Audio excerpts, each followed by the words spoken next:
পড়ে গেছে পড়ে তারপর বেহায় হয়েছে। সেদিন বক্সে করে কিনে আসছো, কে বলছো তোমাকে এসব আনতে?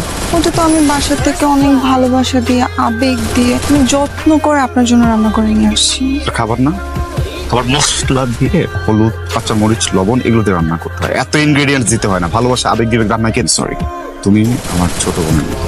না, আমি আপনার ছোট বোন না। আপনার গার্লফ্রেন্ড আছে?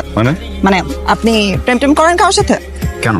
শুনেন, যদি কোনো মেয়ে আপনার দিকে তাকায় না বা আপনার সাথে প্রেম করার চেষ্টা করে না, তাহলে চপস্টিক দিয়ে তার চোখ দুটো তুলে ফেলবো। আর আপনি যদি কোনো মেয়ের দিকে তাকান, কাঁটা চামচ দিয়ে আপনার চোখ দুটো তুলে ফেলবো। বুঝেন নাই কি বলছি? আমি আপনাকে ভালোবাসি, আপনাকে আমি পছন্দ করি। So, আপনি আমাকেই ভালোবাসবেন, আমাকেই পছন্দ করবেন, আমার দিকেই শুধু তাকাবেন, অন্য কোনো মেয়ের দিকে না।